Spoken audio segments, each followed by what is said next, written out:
Hey hi hello friends, welcome back to my channel Divya's world. నా channel first time visit చేస్తున్న వాళ్ళు please subscribe చేసుకోండి కదా. So ఇవాళ వ్లాగ్లోకి వచ్చేస్తే సింపుల్గా 5 మినిట్స్లో ఎగ్ రైస్ ఎలా చేసుకోవాలో చూపించేస్తాను. మరి చూసేద్దామా, లేట్ ఎందుకు. అలా వంట చేయడం స్టార్ట్ చేశాను, ఇలా వాన పడ్డం స్టార్ట్ అయింది. సో ఈ క్లైమేట్కి డెడ్లీ కాంబినేషన్. పెప్పర్ వేసుకొని ఘాటుగా మంచిగా చేసుకుందాం. సో ముందుగా ప్రిపరేషన్స్ ఏంటంటే, నేను ముందుగానే గుడ్లని ఉడికించేసి పొట్టు తీసేసుకొని ఇలా రెడీగా పెట్టేసుకుంటున్నాను. అండ్ సైమల్టేనియస్గా ఆల్రెడీ బియ్యం కూడా కడిగి పెట్టేసుకొని అన్నం కూడా చేయడం అయిపోయింది. దీనికి ముఖ్యంగా కావాల్సింది ఏంటంటే, అన్నం పొడి పొడిగా రావాలి. ఓకేనా, అలా రెండు ప్రిపేర్ చేసుకొని ఒక పక్కకు పెట్టేసుకోండి. సో మెయిన్ ప్రాసెస్లోకి వెళ్ళిపోతే, ముందుగా స్టవ్ వెలిగించుకొని ఒక కడాయి పెట్టేసుకోండి. కడాయి పెట్టుకొని ఆయిల్ వేసుకోండి. ఆయిల్ కొంచెం ఎక్కువగా ఉండాలి, అంతే, మరీ ఎక్కువగా కాదు. ఆయిల్ వేసేసుకొని అది కాస్త వేడెక్కాక ఇప్పుడు జీలకర్ర మాత్రమే, ఆవాలు వేయకూడదు. జీలకర్ర మాత్రం కాస్త చిటపట్లాడించి పొడుగ్గా కట్ చేసి పెట్టుకున్న ఉల్లిపాయ ముక్కలు కూడా వేసేసుకోండి.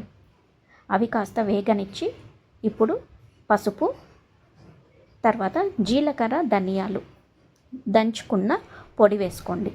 తర్వాత గరం మసాలా ఇవన్నీ వేసుకున్న తర్వాత చివరిగా కారం పొడి వేసుకోండి. కారం కొంచెం తక్కువగానే వేసుకోండి, ఎందుకంటే మనం చివరిలో మిరియాల పొడి వేస్తాం. మనకి దీనికి ఘాట్ అంతా ఆ మిరియాల పొడి నుంచే వస్తుంది. కారం కంటే మిరియాల పొడి నుంచి వచ్చే కారం ఈ రైస్లో చాలా బాగా ఉంటుంది. సో కారం తగ్గించి వేసేసుకోండి. అన్ని పౌడర్స్ వేసుకున్న తర్వాత అవి కాస్త సార్ట్ అవుట్ చేసుకోండి.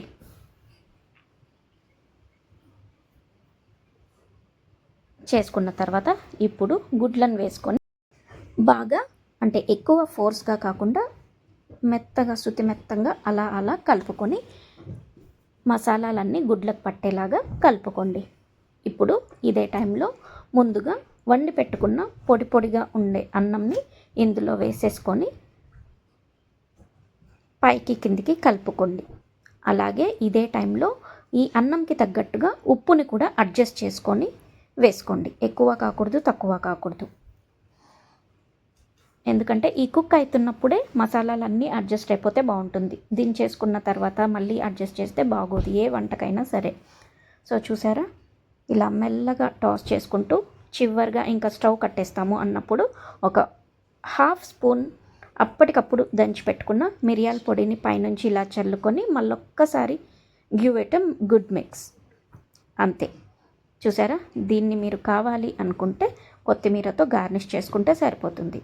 నేనైతే జస్ట్ పుదీనా లీవ్స్ తోటి గార్నిష్ చేశాను. పైనుంచి ఉల్లిపాయ ముక్కలు అలా కట్ చేసి పెట్టుకొని వేసుకున్నాను. చూసారా ఎంత బాగుందో. చూడ్డానికే కాదు, ఈ సింపుల్ రైస్ మీరు కూడా ఒక్కసారి ట్రై చేసి ఎలా వచ్చిందో నాతో కమెంట్ బాక్స్లో షేర్ చేసుకోండి. చూసారా, చూడ్డానికి కూడా ఎంత బాగుందో. ఈ క్లైమేట్లో ఘాటుగా, కారంగా, స్పైసీగా ఏమన్నా తినాలి అనిపిస్తే ఒక్కసారి 5 మినిట్స్లోనే అయిపోతుంది. ఈ రైస్ రెసిపీ ఒక్కసారి ట్రై చేసి చూడండి. సో నా వీడియో నచ్చింది అనుకుంటున్నాను, అండ్ రెసిపీ కూడా నచ్చింది అనుకుంటున్నాను. నా లంచ్ని అయితే నేను ఇలా ఎంజాయ్ చేస్తున్నాను ఈరోజు. మరి మీరేం చేసుకున్నారో కమెంట్ బాక్స్లో చెప్పేసేయండి. మరి ఈ వీడియో ఇంతటితో ఎండ్ అయిపోతుంది. మరి ఇంకొక రెసిపీతో మళ్ళీ ఇంకొక వీడియోలో మళ్ళీ కలుద్దాం. అంతవరకు keep supporting my channel, please subscribe. Till then, bye, take care, have a nice day.